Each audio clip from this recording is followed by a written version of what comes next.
Morning, happy Sabbath. Happy Sabbath. It is a blessing to be in the house of the Lord. My iPad died, so that's great. There we go, perfect.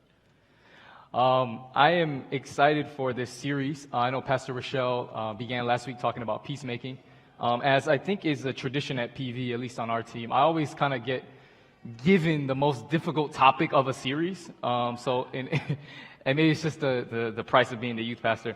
I'm joking. Sorry, Rochelle. But in my particular topic addresses peacemaking within the family. And if we know what families are like, you know why I'm saying what I'm saying, right? It's a little bit complicated, right? It's not as easy to talk about peacemaking. And as Pastor Rochelle opened up last week, our verse that kind of grounds this theme is the words of Jesus, right? Jesus comes and he says in Matthew 5, verse 9, at the Sermon on the Mount, maybe Jesus' inaugural sermon, right, the moment where he's standing before everyone. And he says these words, "Blessed are the peacemakers, for they will be called children of God." And we've been evaluating what it looks like to make peace on this earth, but we can't find peace without knowing the God of peace, right? Without knowing the one who has already, that peace is built upon, the one who calls himself the Prince of Peace. I want to talk a little bit about my angle for today, right? Because I think there's a couple of different ways to think about peace and peacemaking. And one of the things that I'll kind of be addressing today is kind of in the context of conflict, right? Or challenges, because all of our families have different stories, different experiences, things that we've been through, current situations. And so I'm excited to get into this, but maybe I ask for you to bear with me or maybe say a prayer for me as we navigate this conversation. Let's have a word of prayer and then we'll get into it. Dear God, thank you that you are the God of peace. Lord, we ask for your presence to be with us now. Guide my lips. We ask this in your name. Amen. So peacemaking in the family, peacemaking and reconciliation. Just a couple things about family, right? Family is maybe the thing that for many of us we pray the most about, right? Family for parents and for others may be the people that we worry the most about as well. They might be the ones that we talk the most about. If you've ever seen a mother after she's just given birth to a child, she's showing all the various stages of her child being born, right? Because you celebrate when your kid accomplishes something, right? When your kid graduates from college, you want to share the photo with everybody, right? It's the people that we have the greatest dreams for and sometimes maybe the scariest nightmares of. And worry. See, family is the source of joy and accomplishment, but also sometimes the source of sadness and pain.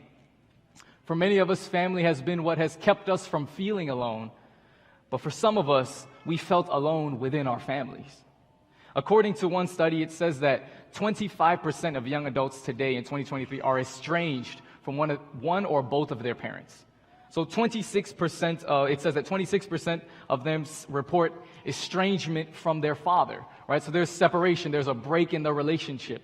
They don't have a good relationship with them.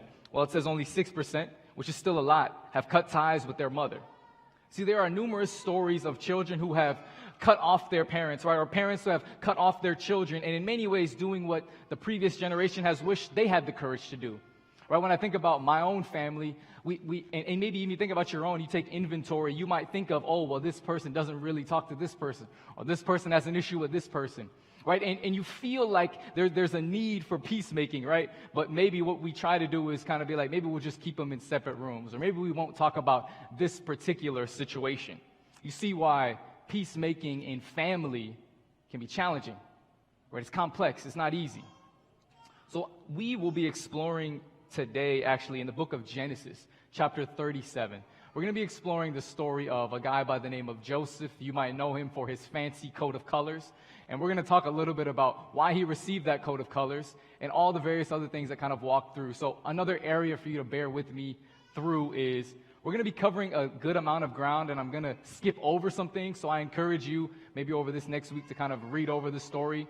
So forgive me if I do an overview or I jump to a different chapter. Just try to stay with me and bear with me if you don't mind. But we're going to start in Genesis 37. As I mentioned, Joseph was the golden child of his family. He was the golden child of his father, Jacob. In Genesis 37, verse 3 says, "Now Israel, who was also Jacob, loved Joseph more than any of his other sons, because he was the son of his old age, and he made him a robe of many colors. Just right off the top, right, there are a couple of things that are maybe wrong with this in a family context, right? One of them would be what? The words right at the beginning where he says, Israel loved Joseph more than any of his other sons. Right, that off the top is really problematic, right? To value a particular son, a particular child over another, right, really is just asking for conflict, is asking for issues. And see, Jacob, Israel, is documented as having a favorite, having a son he values more than others, so he gives him a robe of many colors. As a kid, I remember seeing, in the children's books, this robe of many colors, and it didn't really look like something I'd want to wear. But it's not so much the fashion element of it. It's actually what the colors represented in his standing in the family. See, the colors that he was wearing symbolized that it spoke of being noble. It didn't speak to hard work, right? It symbolized that in Jacob's eyes, Joseph didn't have to work for his value. He was the heir, the one who was beloved in the eyes of his father. Here's the thing, right? It's not like it was some random flip of the coin choice for Joseph to have become the favorite. It was actually connected to something very deep in the heart of Jacob. And while I do believe, off the top, I think every parent should value their child this way, right? Their child shouldn't have to work in order to gain the love and appreciation of their parent. If one is receiving it, it will be problematic for another to not. And I want to unpack a little bit about why Jacob does this. Right, so Jacob had a wife by the name of Rachel. But if you know the story in Genesis 29 to 30, there was a little bit of a challenge in his journey to get married to Rachel, right? He worked for 7 years for his father-in-law at the time, the man who was going to be his father-in-law, Laban. And he worked for 7 years in order to receive the woman he loved, Rachel. And instead, he receives, after 7 years, his sister, Leah. Right? And so he's told to do another 7 years in order to receive Rachel. So 14 years later, he's finally able to be married to his love, Rachel. But here's the thing, right? In the midst of all this time, there is a little bit of a sibling rivalry happening between Leah and Rachel. And what's happening here is Leah is able to have babies, but Rachel is not. And so finally in Genesis 30, right, there was this difficult stretch of infertility that Rachel was feeling. And in Genesis 30, verse 22 to 24, Rachel ultimately is able to give birth to a son. And she says these words, "God has taken away my reproach." And she called his name Joseph, saying, "May the Lord add to me another son." And she later has another son by the name of Benjamin.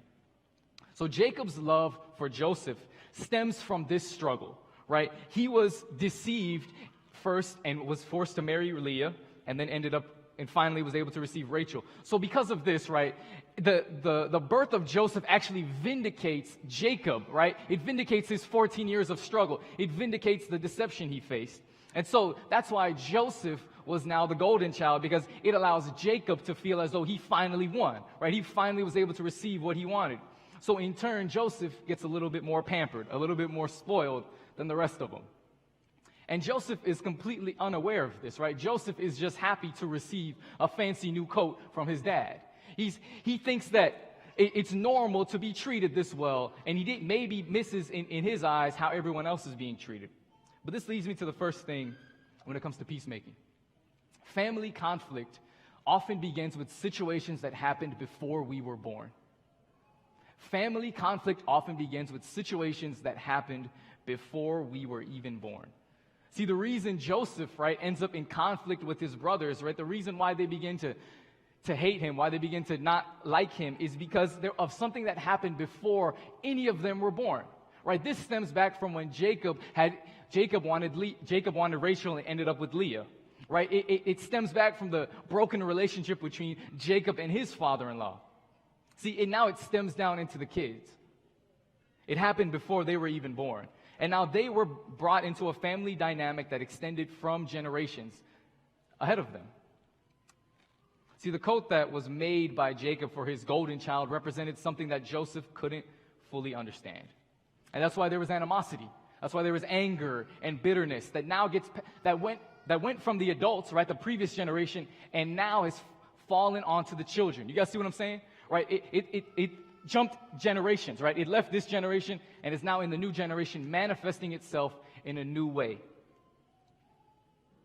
So as Joseph has his coat, right? Joseph, you can imagine, right, is probably feeling himself growing up, right? He's probably super happy that he feels like he knows he is the golden child. And I often wonder if Joseph knew that or if he just was completely unaware. But if you look at what he says to his brothers in verse 6, right? Joseph has a dream. We see in Genesis 37. He has a dream, and he comes up to his brothers, and he says, "Hear this dream I have had. Behold, we were binding sheaves in the field, and behold, my sheaf arose and stood upright, and behold, your sheaves gathered around it and bowed down to mine." His brothers said to him, "Are you indeed to reign over us? Are you indeed to rule over us?" So they hated him even more. All right, so Joseph maybe lacks the social awareness, or maybe he does have it, and he lets them know, hey, so I had this dream, and all of y'all were bowing down to me. And in some ways, Joseph is kind of living that right now, because all of them are walking in a way that is much lower than Joseph is. Joseph is propped up as the golden child, the perfect son. But see, here's the thing, right? The anger and animosity that the brothers felt towards Joseph, you could argue feels justified, right? If someone were to tell you that, you might not necessarily like that person, right? You're at work and a coworker says, "Hey, I had a dream. The boss told me that I'm ahead of you guys and all of you are bowing down to me," right? Like, no one wants to hear that they are now lower than somebody else, especially in the context of family. But see, family conflict and pain is complex. And as I mentioned, it's oftentimes tied into a web that connects to before we were even born. And I'm sure for many of us, we've wondered why certain things are the way they are in our family, right? And it's usually because of choices and moments that happened before we were born. And as we grow up and grapple with life now, we don't realize that the bricks that our parents carried with them, that previous generations had with them, and the way that they interpreted the world manifest themselves in the next generation. Which is why there's this quote: "When you carry bricks from your past, you end up building the same house." When you carry the bricks from your past, you end up building the same house. See, these traumas, these complexities carry over into the generations that come after us and sometimes turn into greater conflict. As Genesis 37 continues, we see the anger and desire for retribution against Joseph reach its full completion, right, in verse 27, right? So Jacob maybe somewhat naively sends his son Joseph to go visit his brothers. Right, and he goes on the way to visit his brothers, and he visits them, and obviously they are not thrilled to see him. They're like, "Get this dreamer out of our sight." And so he gets there, and they throw him into a pit, as some versions may say, a cistern. They throw him there. They remove his robe, and they throw him in there. And Judah, in verse 37, verse 26 says, "What profit is it if we kill our brother and conceal his blood? Let's instead sell him to the Ishmaelites, and let not our hand be upon him, for he is our brother, our own flesh." So in some ways, Judah, you could make the case of saying, let's not kill him, but let's sell him. And I don't want to say that Judah is a nice guy in this moment, but I guess maybe it's better than killing him. But at the same time, they make it as though he's as good as dead, right? Because then they sell him, take his robe, dip it in blood, tell his father that he's died. Right, so there's this really traumatic experience that's happening now for Jacob, and a really and this web, as you see, is getting tighter and tighter and more complex and difficult. Right, so they report to Jacob and deceive Jacob. But if you've read the story of Jacob, you would also know that Jacob had deception that he used. Right, he was jealous of his brother Esau, so he deceives his father in order to get the blessing and the birthright. And now that's showing up in his family now, where he's being deceived for his beloved son. You guys see what I'm saying? Like, these webs go super far, right? It's a vortex that can go sometimes beyond generations. See, favoritism, deception, anger, and bitterness can be passed along so easily, which is what makes peacemaking and peace in family so difficult. And oftentimes we are trying to address areas where peacemaking is needed in our family, but sometimes we only address symptoms and not the source, right? We might see a family member who's always upset, and we might be like, "Stop being angry all the time." We don't understand the source of their anger. We don't understand the source of their pain, right? We try to control and change behavior without seeing through the heart of somebody and understanding what they're feeling, what they've experienced. See, the webs go so far back, and oftentimes we may miss that. But the beauty is that we serve a God who doesn't miss anything. The God who understands the complexities of life, who understands what we feel, even when nobody else understands.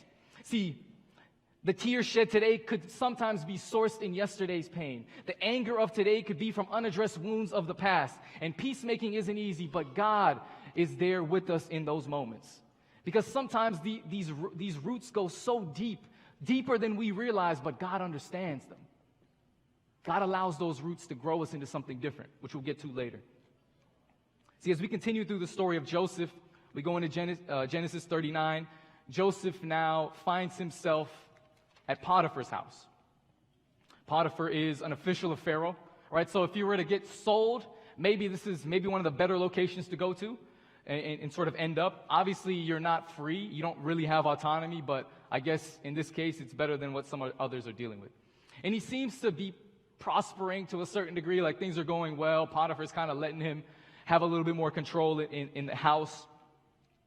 But ultimately, he gets sent to jail, right, over a situation where he ends up getting framed. And as I mentioned, continue to read the story because I don't want to go down another rabbit hole. I was talking to Pastor Walter. There's so many rabbit holes in the story of Joseph, but feel free to read that story.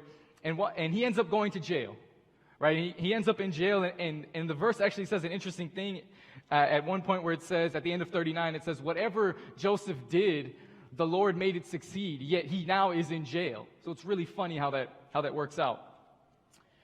And in Genesis 41, though, Joseph begins to start having dreams be a part of his life again, right? He's in jail, and a baker comes up to him, and the other person there shares with him a dream that they've had at the cupbearer. And they share with him a dream that they've had, and he interprets it, and it ends up being true. And then later on, Pharaoh ends up being awoken at the middle of the night with having this dream, and it's told to him that there's a guy who's in jail who interprets dreams. A dreamer, so to speak. And he goes to tell Pharaoh, and he interprets the dream for him. It was a dream about 7 skinny cows and seven large cows, and it spoke of a famine that was coming. And Joseph is rewarded for being able to interpret what happens. Right? He's able to explain that, and then he ends up being second in command now, right? So if you were to look at the arc of Joseph's life, right, there's a little bit of maybe a good thing happening for him, right? Maybe what could have been bad is now being turned into good. But the reality is his family, at least his father, believes he's dead. Right? He hasn't been connected to them. It's been maybe over 15, 20 years by this point, some scholars say. And in Genesis 42 to 45, after the famine had extended into all the different areas, Jacob looks at his sons and tells them, hey, go to Egypt and bring food for us, because the famine has gone super widespread. And so now Joseph interacts with his siblings. His siblings don't know it's him, right, in Genesis 42. And when Joseph is there, he initially calls his brothers spies, right? And if you read this story, right, throughout these chapters, Joseph has moments where he tries to act tough, and then a second later, he's in a room crying, right, if you read it. Like, he goes and he gets super emotional, right? That's very, very real when you're talking about family situations, right? You kind of like put on a face, and then you're like, I need to go cry this one out. I need to go have a moment to myself. Right? He calls his brothers spies just to see how they will respond, right? And he's doing something interesting, too, in the context of family, right? He's testing them to kind of see where they are. Like, have they actually changed, right? It's been a long time, but are you the same person? And ultimately, he tells them at the end of 42, going into 43, he tells them to bring his younger brother, right? The youngest brother. He says, don't you have someone else? Come back when you have him. And they have to go and get Benjamin, because Benjamin was also the brother of Joseph, right? From the same mother. And so he, in the eyes of Jacob, is what? Beloved, right? He's now maybe replaced the seat that Joseph sat in, so he's beloved. And so I think Joseph recognizes that might be the case. And so he says, oh, go bring Benjamin too. And so when they return back to their father, they have to explain to Jacob, hey, so Egypt wants us to bring your son. And you can imagine that Jacob is not excited about that. The central figure in this story is Joseph. But in this moment, I actually want us to look at the transition and maybe the character arc of another person in the story. His name is Judah. In Genesis 44, verse 19, if you go there, Genesis 44, verse 19.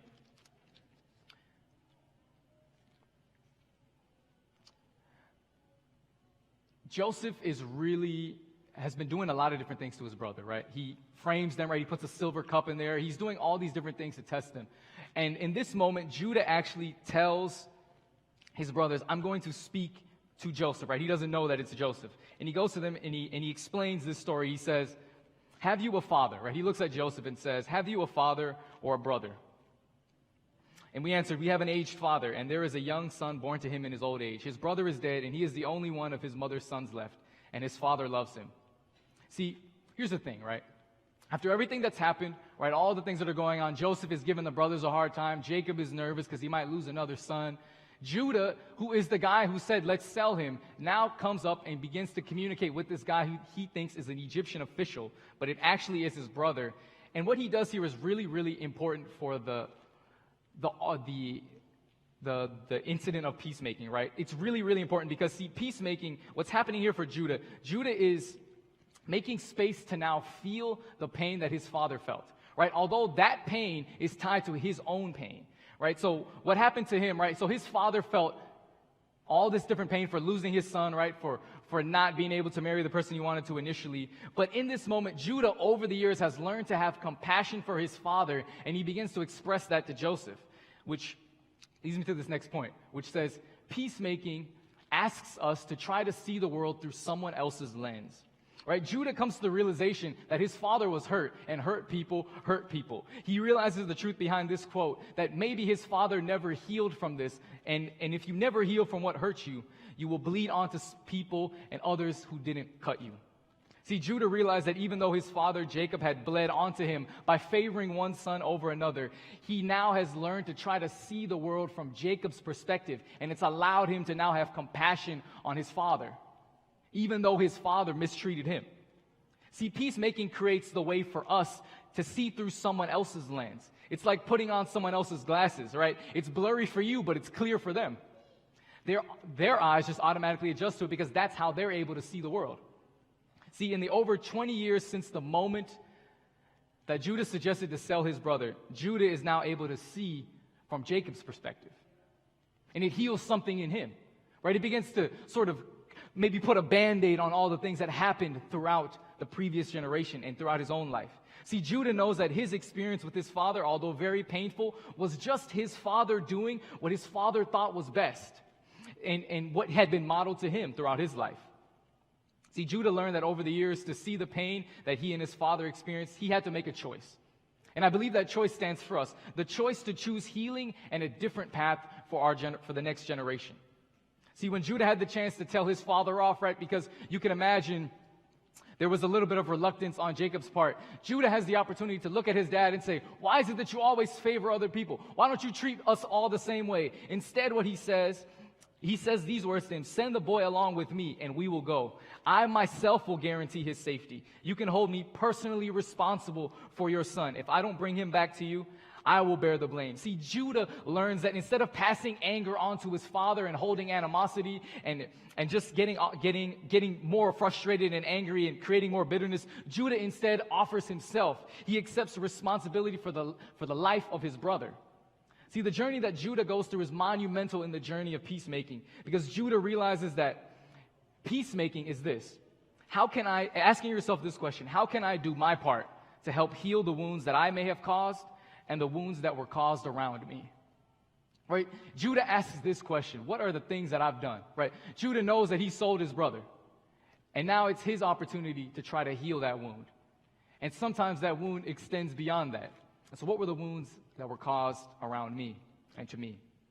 See, family, it can be so easy to blame the generations in front of us or the current generations after us for the poor decisions they make, the love that we might have received in pieces.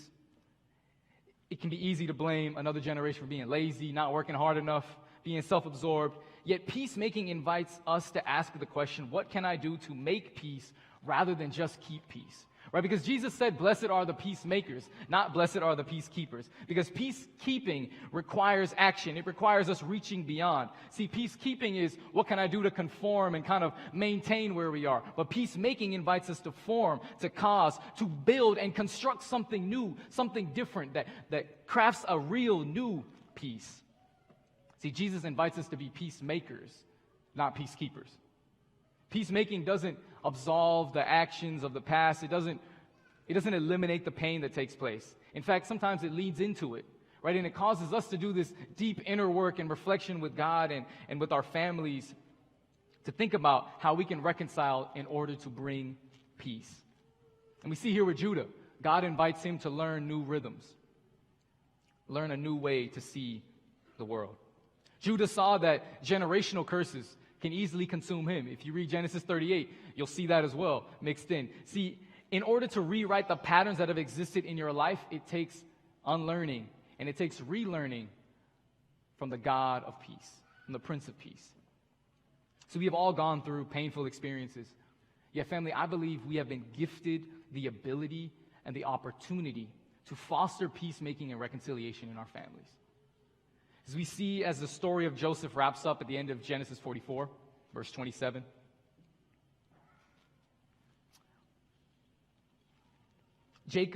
Joseph hears Judah continue to tell the story.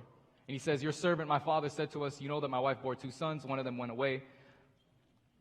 So now verse 29, if you take this one from me too, and harm comes to him, you will bring my gray head down to the grave in misery. So now if the boy is not with us when I go back to your servant, my father, and if my father, whose life is closely bound up with the boy's life, sees that the boy isn't there, he will die.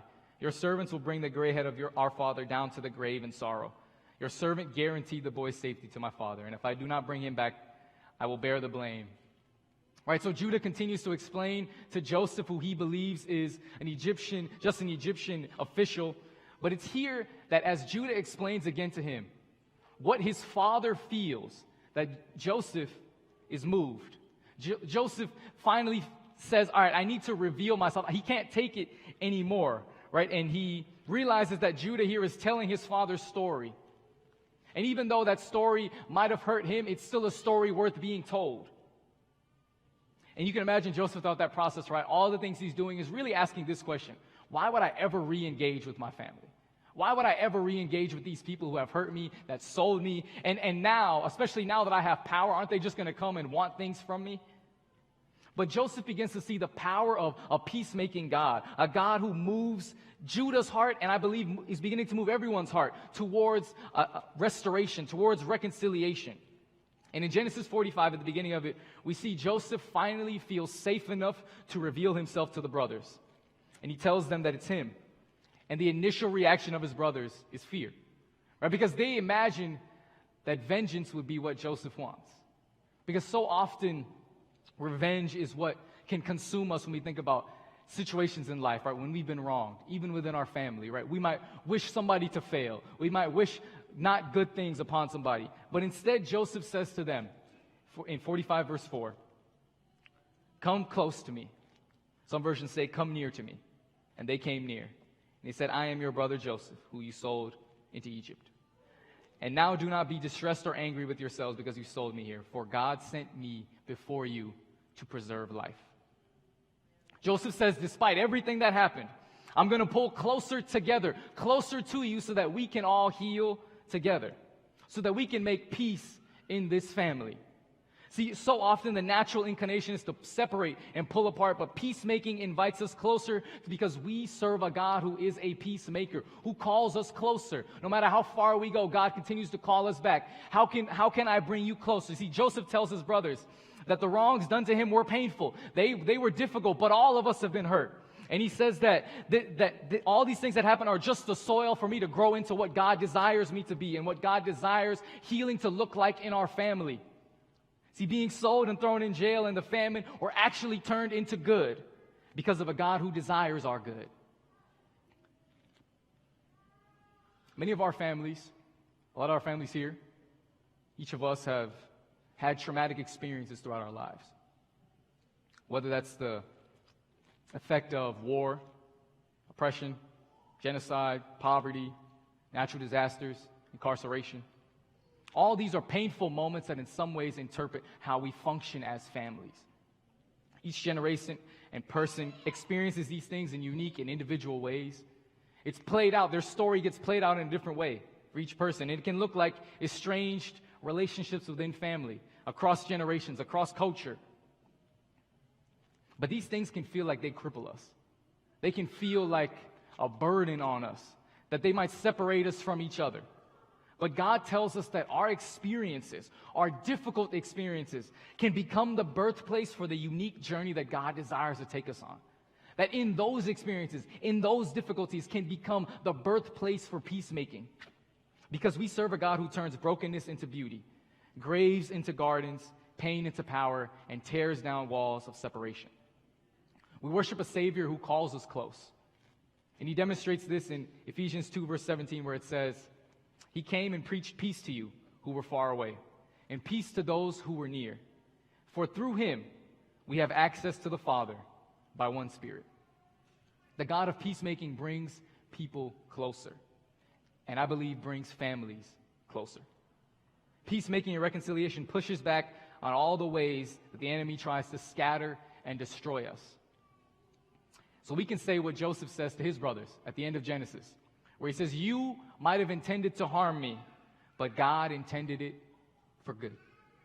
He brought me to this position so I could save the lives of many people. See, peacemaking gives us the opportunity to break cycles and create a new trajectory for what restoration can look like in our families. I want to close with a couple things, right? So I'm going to give you guys a little bit of homework as we end. I want to do a little recap, right? So peacemaking, jump ahead real quick. All right. First thing here, just to recap. Peacemaking may sometimes begin by addressing and reflecting on situations that happened before we were born and may sometimes be generational. Here's your homework. What are some challenges and tendencies, right? It says reflect. What are some challenges and tendencies, good or bad, in your family that have existed for generations? What are some challenges and tendencies? Because I think in there you'll begin to take steps to find what peace could look like for your family. Second one, peacemaking asks us to see the world through someone else's lens, or as I said earlier, taking somebody else's lenses can be blurry for you, but clear for them. It says, reflect, where or who can I attempt to listen to in my family so I can better understand how their perspective might have been shaped, right? Because oftentimes we have conflict with somebody because we see the world differently from them, but maybe we're not seeing it from their perspective in light of the things that they've experienced. Third thing, peacemaking asks us, how can I do my part to help heal the wounds that I may have caused and that happened around me without blaming someone else? This one's super hard. Reflect. Pray and ask God about who you might need to ask forgiveness from in your family. Also, who is it that you need to forgive? Study and ask God about how you can create healthy rhythms in your life. I could talk a long time on this one, but if you don't want to take a photo, yeah. This one was tough for me. This one hit home. Number 4. We have all gone through painful experiences in our lives, but peacemaking gives us the opportunity to turn them for good. Reflect, pray, journal, or talk to someone about how your life experiences can be leveraged to create connection and hope within your family and with others. All of us possess something special about our stories, even parts that are painful and difficult. But I believe God invites us to give them to Him and allow Him to leverage them to help others, to help heal. Number 5, the last one. Peacemaking, this is important. Peacemaking isn't an overnight process, right? We saw in the story of Joseph, this took years and years and continued on, right? Peacemaking takes time. So be patient and know that God is with you on the journey, right? If there are people in your family, people that you know, where it's difficult, you feel like you aren't getting through, just know that it takes time and God invites you to continue to stay the course and He stands with you. I want to finish with this last story. And it was an interesting story that I read in relation to forgiveness and the God of peace. Oftentimes when we think of peace, right, peace is not something that's readily available to us. And it certainly isn't a lot of it around. Because the thing about peace sometimes requires forgiveness. And forgiveness is super, super hard. Forgiveness is hard. And there's a story that's written, right? And I think of, and this person crafts the idea of peace and forgiveness in this way. I don't know if you guys have ever gone to a store that has like my wife and I were in La Jolla, and so that probably already starts where I'm going with this. We went to this store that had like all kinds of like antiques in there, right? And it had really beautiful things like glass sculptures, and for me, I'm not the most, I'm a little clumsy, right? So oftentimes I can just walk and not realize my shoulder will knock something off, or like, I'll knock something down. As a kid, I got in trouble all the time for doing that, for kind of walking a little clumsy. It happens.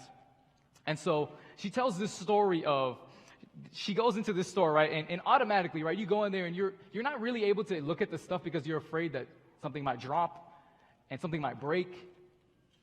And oftentimes when we think about those situations, sometimes we've seen a sign in those stores that say, if you break it, you buy it, right? Or you're going to pay for it, right, if something gets broken.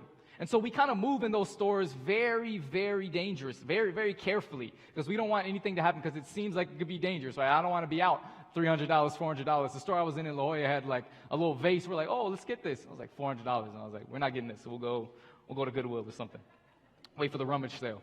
See, the sign that oftentimes we put up in our lives, though, is we put up that same sign in our lives that says, if you hurt me, you're going to pay for it. Right? There's going to be revenge on you, right? Because I'm fragile, I'm delicate, I'm sensitive, I'm proud, I'm stubborn, I'm wounded, I'm hurt. And so if you hurt me, you're going to pay for it. Right? Oftentimes we function like that in our families, and we function like that as people. But this lady, Susan Williams, tells a story of a store that she goes into. And she's moving that way, really afraid to break anything, walking on eggshells, so to speak. And she wants to pick up something that she thinks is really nice. But she doesn't, because she's afraid of breaking it.